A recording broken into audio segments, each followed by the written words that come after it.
네, 꽉 닫힌 블라인드 뒤에서 시장은 조용히 움직이고 있습니다. 겉으론 보이지 않지만 그 안에는 내일의 흐름이 숨어 있죠. 살짝 블라인드를 열면 감춰졌던 힌트들이 하나씩 나타납니다. 조용히 들여다보면 보이는 것들, 블라인드 속 내일장, 이제 그 숨겨진 이야기를 시작하겠습니다. 자, 블라인드 리뷰 오늘 함께할 두 분 먼저 소개합니다. FNC 김호주 대표, 미래경제연구소 정태근 이사 함께하겠습니다. 어서 오세요. 네, 반갑습니다.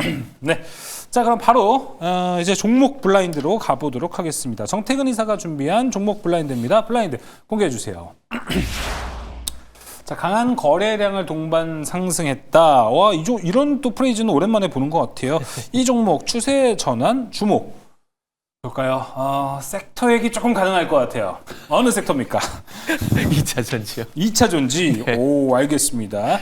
자, 지금 2차 전지 어떤 관점으로 좀 지켜보는지 김호주 대표님 생각은 좀 어떠세요?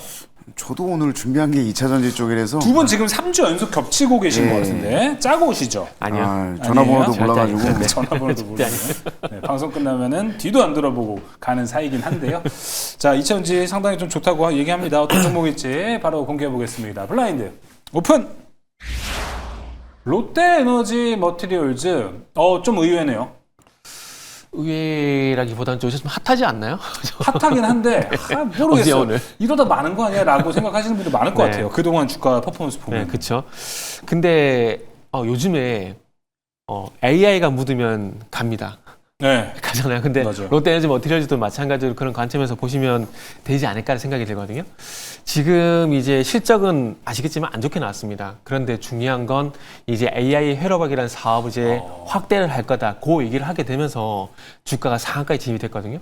그러니까 결국 중요한 건 시장은 실적이 아니라 앞으로 AI 쪽으로 이제 확장을 할 거다. 거기에 좀 주목을 하는 게 아닌가라는 생각이 듭니다. 그러다 보니까 저도 말씀을 드린 대로 AI가 묻으면 주가가 가고, 그리고 가까운 사례로 삼성 SDI 같은 경우도 아시겠지만은 예상보다 적자가 더 많이 나왔거든요. 맞아요. 근데 ESS를 확장한다는 얘기가 나오게 되면서 주가 상승이 나왔는데, 지금 이 회사 같은 경우도 이제 앞으로 ESS용 쪽으로 이제 매출이 늘어날 예정이라고 이번 콩쿠르에서 또 얘기했기 때문에 네. AI 플러스 ESS 이 두 가지가 일단 제가 봤을 때 모멘텀이 좀 되는 게 아닌가라고 볼 수 있을 것 같아요. 그리고 하나 좀 아이러니컬한 건 올해 5월 달까지만 하더라도 익산공장이나 AI 회로박 사업을 철수한다는 얘기가 있었거든요. 네.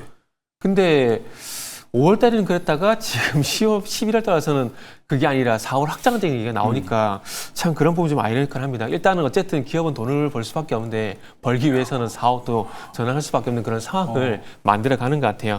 그래서 어쨌든 지금 AI 회로박 국내에서는 전북 익산공장에서 이제 유일하게 좀 생산을 하고 있는데, 지금 이제 내년에 이제 고객 주문량이 지금 가지고 있는 캐파를 뛰어넘는다고 합니다. 그렇기 때문에 증설을 할 수밖에 없는 그런 상황이고요. 그리고 어차피 EV용 전지박에 대한 어떤 매출이 줄어들고 있는 상황들이기 때문에 지금 신성장 동력도 필요하고, 그리고 최근에 이슈가 되고 있는 ESS 쪽도 강화를 할 수밖에 없는 그런 상황이라고 보시면 될 것 같아요. 그래서 내년이긴 하지만 그럼에도 불구하고 내년 같은 경우에 이제 ESS용 쪽 이제 전지박 같은 경우도 26%가량으로 매출이 늘어날 예정이고, 그리고 좀 전에 말씀드린 AI 회로박 같은 경우도 매출이 17%까지 늘어날 예정이기 때문에 LG엔솔처럼 ESS라든지 AI 비중이 늘어나게 되면 수익성도 어쨌든 좋아질 가능성이 있기 때문에 그런 부분에 뭐 주목을 한 게 아닌가라고 말씀을 드려야 될 것 같습니다. 네. 그리고 마지막으로 가격 전략만 좀 말씀을 드린다라면은 일단은 목표가는 44,500원 정도 일단은 설정을 했습니다. 지금 가격권에서 한 30% 정도 일단 목표를 하고 있고요. 손절가 같은 경우는 31,500원대를 일단은 32,000원대 어제 상한가 종가인 32,000원대를 일단 말씀을 드리도록 하겠습니다. 알겠습니다. 롯데 에너지 머티리얼즈. 요즘 시장에서 또 핫하고 AI 묻은 종목 간다고 했는데 롯데에서 AI 처음 연관된 종목이 이거 같아요. 네, 맞아요. 네. 그 정도로 AI 아마 롯데 연관성이 롯데 많이 케미칼도 없었네요. AI가 묻으면 갈 것 같아요. 롯데 케미칼도 야, AI가 묻을 수 있을지. 알겠습니다. 자, 그럼 이제 김호주 대표와의 종목 블라인드로 가보겠습니다. 블라인드 공개해 주세요. 내일장 수급 집중. 지금 수급 정말 중요하거든요. 자, 매수세 유입 신호 확인. 두 분 다 뭐 2차 전지를 좀 긍정적으로 보시는 것 같고, 어떻게 AI 묻어 있습니까? AI라기보다는 약간 2차 전지 ESS 쪽으로 이렇게 좀 보이는 게 ESS는 이제 AI죠. 뭐 근데 엄연하게 좀 구분을 하면은 살짝 좀 차이가 있는 것 같아서 뭐 있다라고 봐도 과언은 네, 없진 과언은 않다. 없진 예, 않습니다. 알겠습니다. 자, 어떤 종목일지 바로 공개해 보겠습니다. 블라인드 오픈. 미래나노텍. 오, AI, ESS 얼마나 연관이 좀 되어 있죠? 일단은 뭐 미래나노텍 같은 경우가 일단은 뭐 이 양극재 첨가제나 뭐 전구체 이쪽 사업을 지금 맞아요. 본격적으로 좀 추진을 하고 있는데 향후를 조금 대비해야 되는 상황으로 좀 볼 수가 있겠습니다. 그래서 이제 본격적인 사업을 조금 이제 캐파를 좀 늘려가고 있는 상황이라고 보고 있고 뭐 사실 뭐 AI 관련돼서라고 이제 얘기를 한다면은 AI랑은 사실 이제 좀 뭐 AI가 요새는 뭐 안 들어가는 쪽이 없으니까 그렇기 때문에 일단은 같이 볼 수가 있는데 일단은 양극재 첨가제 자체가 이제 배터리 성능 그리고 이제 수명을 개선하는 그런 핵심 소재로 볼 수가 있는데 이 미래나노텍에서 나오는 이 전체 매출의 약 한 35% 정도가 일단은 2차 전지 쪽에서 발생하고 있다고 보시면 돼요. 그래서 이거 자체가 이제 동사의 핵심 동력이 좀 될 걸로 좀 보여지고 있고 또 2차 전지나 ESS 이 시장이 계속해서 좀 확대됨에 따라서 이 동사의 이 직접적인 수혜가 일단은 좀 기대가 되고 있다. 이렇게 좀 보시면 될 것 같습니다. 그래서 뭐 정부에서도 ESS 관련된 정책 그리고 뭐 재생에너지 뭐 그리고 또 국산 배터리 소재를 또 선호하는 그런 현상들이 이제 다 맞물리다 보니까 시장 수요가 일단은 좀 급증을 하고 있어요. 제가 그래서 계속 이제 이 4분기에는 실적을 계속 봐야 된다라고 얘기를 말씀을 드렸는데 여기에 대한 수혜를 일단은 좀 받게 된다면 실적은 뭐 계속해서 잘 올라갈 걸로 일단은 보여주고 있습니다. 그래서 이 ESS를 조금 이제 좀 집중적으로 본다면 여기서 이제 계속 수요가 이제 폭증을 하는 상황이고 이 해외 배터리 업체와도 또 공동 개발이라든지 라이센스 계약이라든지 이런 쪽에 이제 글로벌화를 좀 하고 있기 때문에 이런 부분이 이제 단기 주가 모멘텀으로 좀 작용을 할 수 있는 가능성이 굉장히 큽니다. 그래서 정리를 하자면 사업 자체가 본격화가 좀 되면서 이 고마진 구조 전환이 좀 가능을 하면서 양산을 하게 되면은 주요 고객사들이 계속해서 좀 늘어난다. 이 부분은 반드시 실적으로 돌아온다. 좋아요. 네, 이렇게 좀 보시면 될 것 같아요. 그래서 차트상으로 봤을 때는 뭐 크게 지금 이 차전지 자체에서 이제 많이 좀 밀려 있다가 지금 이제 올라오게 되는데 오늘 수급이 굉장히 좀 많이 들어오면서 주가 자체가 많이 올라온 상황이죠. 이게 이제 이 동력의 시작이다. 이렇게 좀 보시면 될 것 같습니다. 그래서 목표가는 13,400원으로 보고요. 손절가는 9,800원. 이렇게 좀 안내해 드리도록 하겠습니다. 네. 근데 지금 애프터마켓에서 또 급등한 이력이 보이네요. 예, 지금 아까 7% 정도 좀 올라간 네. 것까지 제가 보고 왔는데 내일 만약에 이제 뭐 더 올라간다라고 하더라도 추가적인 상승 가능성이 굉장히 높기 때문에 그거는 신경 안 쓰셔도 될 것 같아요. 그래서 만약에 13,400원이 뭐 넘어간다 했을 때는 저는 2차 목표가로 15,000원까지 이렇게 말씀드리도록 하겠습니다. 네, 알겠습니다. 너무 또 급하기보다는 또 이제 적당한 가격이 왔을 때 매수 한번 해보고 목표가까지도 바라보는 거 좋은 전략 될 것 같습니다. 자, 이제 전략으로 넘어가 보겠습니다. 전략 블라인드 정태근 이사가 준비했습니다. 블라인드 공개해 주세요. 자, 지금 시장에서 유효한 투자 전략은 바로 이거다. 뭘까요? 지금 바로 공개해 보겠습니다. 블라인드 오픈. 반도체 방향성 확인. 자, 반도체 방향성 확인이라 뭘 기준으로 보나요? 삼전 닉스죠. 삼전 닉스? 네. 여기 방향성은 그래도 우상향 아닐까요? 일단은 조금 반대의 가능성도 좀 봐야 되지 않을까라고 생각이 들어요.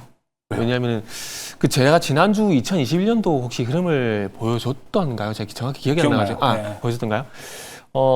그때 흐름을 아마 참고를 해보게 된다라면은 사실 뭐 하이스가 100만 원 가는 거에서 저도 태클 보고 싶은 생각은 없습니다. 그런데 언젠가는 이 흐름이 끊길 가능성이 있다라는 것들이죠. 그리고 또 중요한 건 지금 지난주 금요일 날 아시겠지만은 미국 증시가 하락할 때 뭐 엔비디아라든지 팔란티아 이런 종목들이 전반적으로 하락을 많이 했었거든요. 하다가 낙폭을 줄이게 되면서 그 영향이 이제 오늘까지 오고 있습니다. 그런데 이게 이제 제가 보기에는 수요일 전후에서 이 미국의 AI주라든지 기술주가 상승세를 이어가게 된다라면은 그 영향이 삼전익스 쪽으로 가게 되고 그러면은 방금 제가 말씀드린 그런 걱정은 안 해도 된다라고 생각을 하고 있습니다. 하지만 그렇게 되지 않을 가능성도 일단 배제는 할 수 없거든요.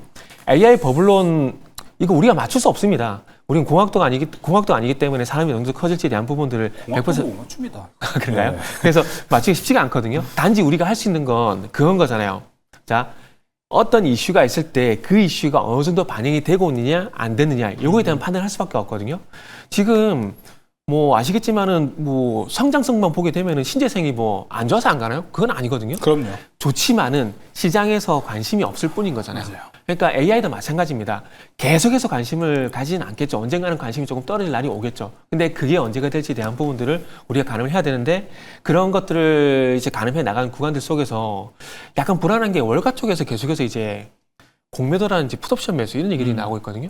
아시겠지만 뭐 마이클 베리 같은 경우도 아시겠지만 풋옵션 매수했다 그러고 있고, 그리고 로저스 같은 사람들도 슬슬 이제 공매도를 준비해야 되는 게 아닌가 그런 얘기들이 나오고 있는데 지금은 몇 명이 안 되지만은 그런 얘기 하는 사람들이 지금 월가 쪽에서 계속해서 조금씩 많이 나오고 있다는 거죠. 결국 주식이란 건 누군가 사고 팔고의 어떤 게임인데 그렇게 생각하는 사람들이 많아지게 된다라면 적어도 주춤해지지 않을까 생각이 들거든요. 그러다 보니까 그리고 지난주 그리고 오늘까지 보게 되면 외국인들은 전혀 국내 시장에 관여를 안 하고 있는 상황입니다. 그러면 개인들이란지 국내 기관의 매수가 좀 지체가 정세 상태가 나오게 되면은 당연히 추가 상승은 제한될 수밖에 없기 때문에 그런 부분들이 염려가 돼서 말씀을 드린다라고 이해하시면 될 것 같아요. 네, 방향성 확인. 오늘 이후 내일 시장에서 하이닉스와 삼성전자.